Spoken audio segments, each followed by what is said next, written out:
जानता हूं यकीन करना मुश्किल है, मगर अगर BBC, Jansatta, Bhaskar, the Hindu, express और नवभारत टाइम्स जैसे बड़े बड़े अखबारों की रिपोर्ट्स की माने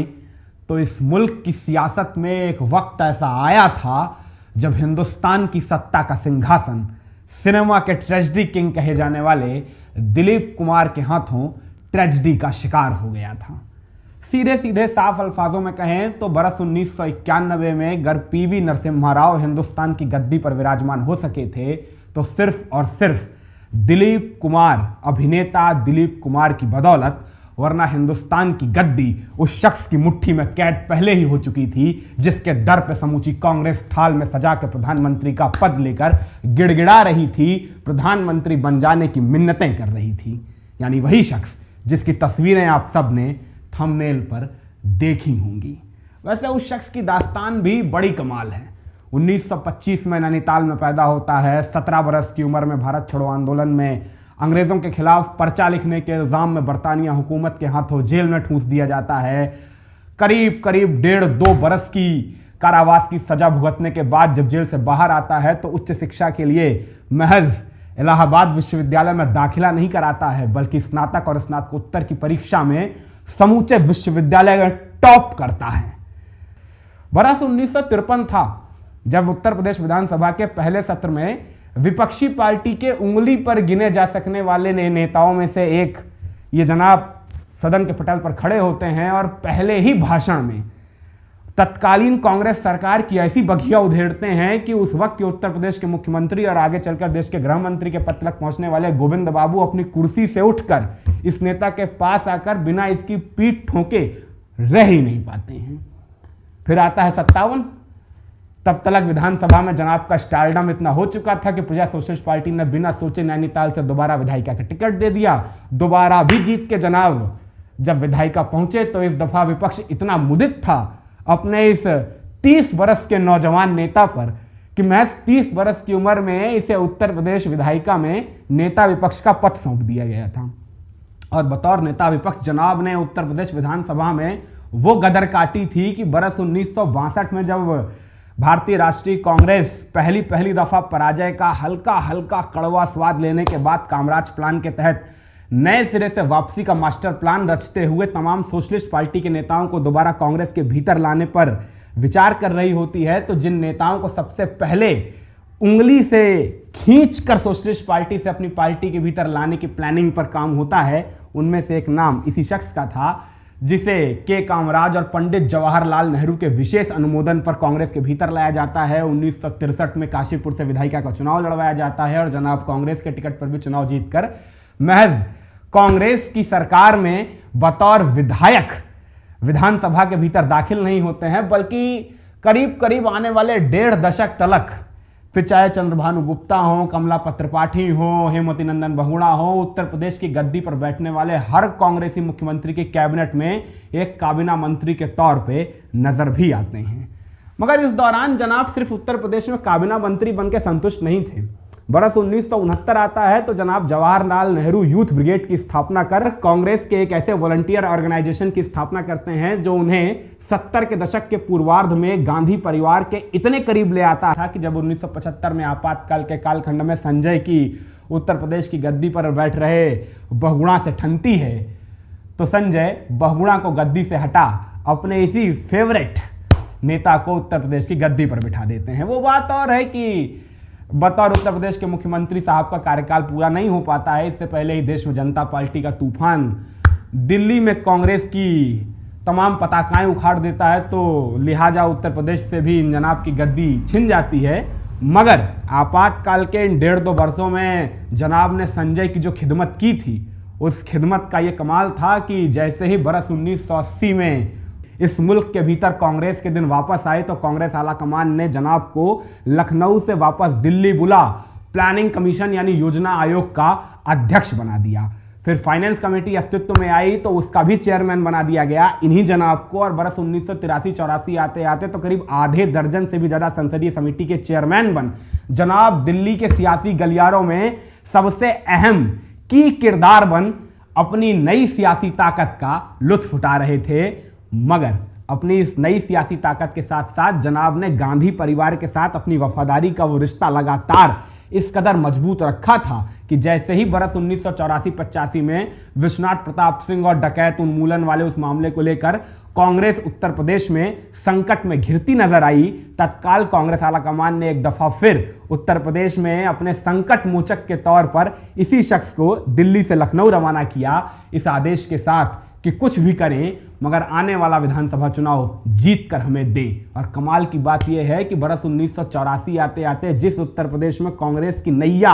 डगमग ही नहीं बस डूबने को बेकरार नजर आ रही थी, उस नैया को इन जनाब ने दिल्ली से लखनऊ आते ही ऐसा संभाला कि आने वाले विधानसभा चुनाव में नैया महज तड़ी पार नहीं लगी, बल्कि जनाब ने कांग्रेस को इतिहास के सबसे प्रचंड बहुमतों में से एक बहुमत दिलाकर धमाकेदार ढंग से लखनऊ में ताजपोशी की तैयारी की। कर नहीं सके क्योंकि उत्तर प्रदेश विधानसभा चुनाव में जनाब ने अपनी अगुवाई में कांग्रेस को जीत दिला तो दी, मगर जब बारी उत्तर प्रदेश का ताज अपने सरमाथे सजाने की आई तो दिल्ली में बैठे राजीव ने फरमान भिजवा दिया, आपको बहुत मिस कर रहे हैं, जल्दी दिल्ली आ जाइए। जिसके बाद जनाब ने अपना बोरिया बिस्तर बांधा और दोबारा निकल गए दिल्ली। और फिर राजीव गांधी की कैबिनेट में तो पर्यावरण मंत्रालय, पेट्रोलियम मंत्रालय, वित्त मंत्रालय और एक वक्त पे तो विदेश मंत्री बन सरकार में नंबर 2 की हैसियत पर बैठ इस शख्स ने कांग्रेस के भीतर वो स्वीकार्यता हासिल कर ली थी कि जब 1991 में राजीव गांधी की हत्या के बाद कांग्रेस के भीतर यह सवाल उपजा कि अगर कांग्रेस सरकार बनाती है तो कांग्रेस का भावी प्रधानमंत्री पद का चेहरा कौन होगा, तो समूचे कांग्रेसी सदस्यों ने बिना किसी शक, शुबे, संदेह और शिकवे के पीवी नरसिम्हा राव और शरद पवार के बाद तीसरे विकल्प के तौर पे इसी शख्स के चेहरे को आगे कर दिया। मगर कालांतर में परिस्थितियां कुछ इस कदर बदली कि जब शरद पवार के नाम पर विचार किया गया कि अगर शरद पवार को ही आगे कर दिया जाए तो मामला ये अटक गया कि जनाब तो इतने अक्खड़ हैं कि अक्रॉस द पार्टी लाइन किसी नेता के साथ अच्छे ताल्लुकात ही नहीं है, तो गठबंधन की सूरत में शरद पवार का नाम आगे आने से कोई नेता कांग्रेस का साथ देगा ही नहीं, तो शरद पवार का नाम कट गया। फिर पीवी नरसिम्हा राव पे बात आई तो सबको याद आया कि जनाब तो 2-3 बरस से ही सियासी संन्यास का मन बना चुके हैं, ये लोकसभा चुनाव लड़ ही नहीं रहे हैं, तो जब लोकसभा के सदस्य ही ना बनेंगे तो प्रधानमंत्री कहां से बनेंगे, तो राव का भी नाम कट गया। और इस तरह बरस 1991 में राजीव गांधी की हत्या के बाद चुनावी नतीजों से पहले समूची भारतीय राष्ट्रीय कांग्रेस ने सर्वसम्मति से इसी नेता को अपने भावी प्रधानमंत्री पद के उम्मीदवार के तौर पर स्वीकार कर लिया था। मगर इतना तो आप सबको मालूम ही होगा कि यह चेहरा प्रधानमंत्री बन तो पाया नहीं था, बन तो गए थे वो राव जिनका नाम पहले ही सूची से बाहर किया जा चुका था इस बिना पे कि जनाब 1991 का लोकसभा चुनाव लड़ ही नहीं रहे थे। तो अब जहन में सवाल कौन रहा होगा कि आखिर ये सब कैसे हुआ, तो आइए इस कैसे का जवाब आपको दिए देते हैं। दरअसल हुआ क्या था कि जब बरस 1991 में लगभग कांग्रेस के भीतर के सियासी समीकरण इस बात की तस्दीक करने लगे थे कि अगर कांग्रेस सरकार बनाती है तो यही शख्स देश का प्रधानमंत्री बनेगा, तो जाहिराना तौर से इस शख्स के जहन में भी अरमा बनने लगे थे कि भाई प्रधानमंत्री बनेंगे तो ये होगा, ये होगा, ये होगा, ये होगा। तो अपने उन्हीं सियासी अरमानों के सिलसिले में जनाब ने ये ख्याली पुलाव पकाया कि अगर प्रधानमंत्री के सिंहासन तक पहुंच जाते हैं तो फिर मतलब प्रधानमंत्री बनने वाले चेहरे को एक तगड़े मार्जिन से जीत कर संसद पहुंचना चाहिए ना, मगर 40-50 हजार वोट से जीत कर प्रधानमंत्री बन जाए तो कैसा प्रधानमंत्री, कम से कम 3 लाख 4 लाख के मार्जिन से तो जीत के संसद पहुंचना ही चाहिए, तभी तो प्रधानमंत्री की धमक होगी। तो जनाब ने अपनी जीत का मार्जिन बढ़ाने के लिए सोचा कि क्यों ना किसी बंबई के सितारे को प्रचार के लिए बुला लिया जाए। पुराना तरीका हिंदुस्तान की सियासत में नेता बुलाते रहते हैं सिनेमाई कलाकारों को अपने प्रचार के लिए ताकि जनता का क्रेज उनमें बढ़ सके। तो बस उसी पुराने फॉर्मूले के तहत जनाब पहुंच गए बंबई की माया नगरी और वहां से दिलीप कुमार साहब को पकड़ के ले आए अपने नैनीताल अपना प्रचार करवाने के लिए। और दिलीप कुमार साहब के लिए जहां तक मुझे स्मरण आ रहा है तो बहेड़ी विधानसभा सीट आजकल वो बरेली में लगती है, नैनीताल में नहीं, नए परिसीमन के बाद। अन्यथा बहुत सारे लोग कमेंट करने लगेंगे जी वो तो नैनीताल में नहीं बरेली में है। तो इतना समझ लीजिए कि उस वक्त की नैनीताल लोकसभा सीट की बहेड़ी विधानसभा इलाके में दिलीप कुमार साहब ने इन्हीं महोदय के लिए प्रचार प्रसार हेतु एक रैली को संबोधित किया था। अच्छा, बहेड़ी थी मुस्लिम बाहुल्य विधानसभा सीट, और दिलीप कुमार साहब जब मंच से रैली को संबोधित कर रहे थे तो उन्होंने सामने बैठे श्रोतागण में मुस्लिमों की एक अच्छी खासी आबादी महसूस भी कर ली थी। तो यूं ही दिलीप कुमार साहब ने मतलब जनाब के प्रचार प्रसार को और अच्छा बनाने के लिए और सामने बैठे हुए वोटर को भावुक करने के लिए मुस्लिम आबादी देखकर अपने खालिस उर्दू तलफ़ुज़ में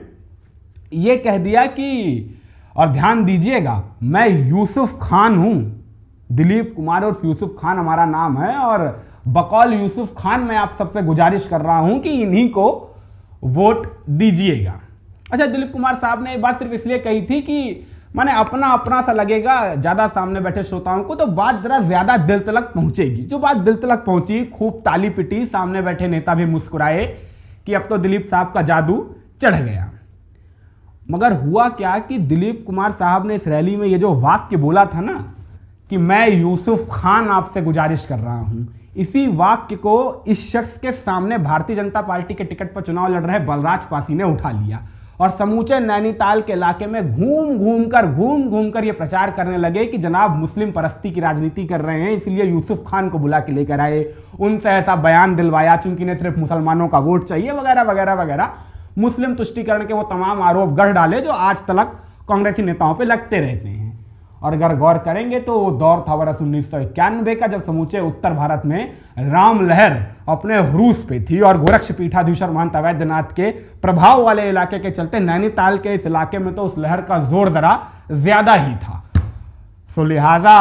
जब उस प्रबल राम लहर में इस दिलीप कुमार साहब के मुस्लिम परस्ती वाले तथा कथित बयान के भूचाल ने अपनी जगह बनाई, तो देखते ही देखते वो लहर कब सुनामी बन गई ये इन महोदय को इल्हाम ही ना हो सका। और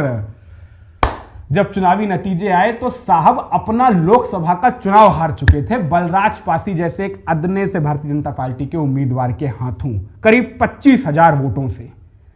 अब जाहिराना तौर से वो शख्स प्रधानमंत्री कैसे बन सकता है जो अपनी लोकसभा का चुनाव हार चुका हो? आप खुद ही सोचिए, जो शख्स अपनी लोकसभा का चुनाव ना जीत पाया हो उसे क्या कह के कांग्रेस पार्टी प्रधानमंत्री बनाएगी? तो लिहाजा कांग्रेस पार्टी ने इस सर्वसम्मति से चुने गए अपने चेहरे को किनारे किया और वापस उन्हीं पीवी नरसिम्हा राव को मजबूरन ही सही मगर प्रधानमंत्री के सिंहासन पर बिठा दिया, जिस शख्स को पहले इस बिना पे बाहर किया गया था रेस से कि चूंकि वो 1991 का लोकसभा चुनाव लड़ ही नहीं रहे हैं। वैसे अब ये सत्र समाप्ति की ओर है, तो सत्र समाप्त करने से पहले आप सबसे एक सवाल पूछना चाहूंगा, क्या अब भी आप लोगों को इस शख्स का नाम नहीं याद आया है जिस शख्स की बात हम इतने लंबे वक्त से करते चले आ रहे हैं? याद आया हो तो बहुत अच्छी बात है, नहीं आया तो अब हम बताए देते हैं। इस शख्स का नाम है नारायण दत्त तिवारी। वही नारायण दत्त तिवारी जिनका समूचा हिंदुस्तान नर है ना नारी है, नारायण दत्त तिवारी है जैसे लतीफ़ों से मजाक उड़ाया करता है। वही नारायण दत्त तिवारी जिनका जिक्र लोग महज 2008 वाले उस एबीएन आंध्र ज्योति चैनल के सेक्स स्टिंग में और बरस 2011-12 में रोहित शेखर के जैविक पिता वाले मामले को लेकर करते रहते हैं, मगर कोई नारायण दत्त तिवारी की इस कहानी के बारे में जल्दी जिक्र करता नहीं मिलता है। हमारा उद्देश्य इस कहानी को सुनाने का यही था कि हम आपको नारायण दत्त तिवारी की जिंदगी के उन अध्यायों से रूबरू कराना चाहते हैं जो अध्याय अगर आप देखेंगे तो आप वाकई नारायण दत्त तिवारी को इस मुल्क के तमाम बड़े सफल सियासतदारों की कतार में शामिल किए बिना नहीं रह सकते हैं, जिन कतारों में कोई भी सियासतदान अपना नाम लिखवाने का सपना देखता है।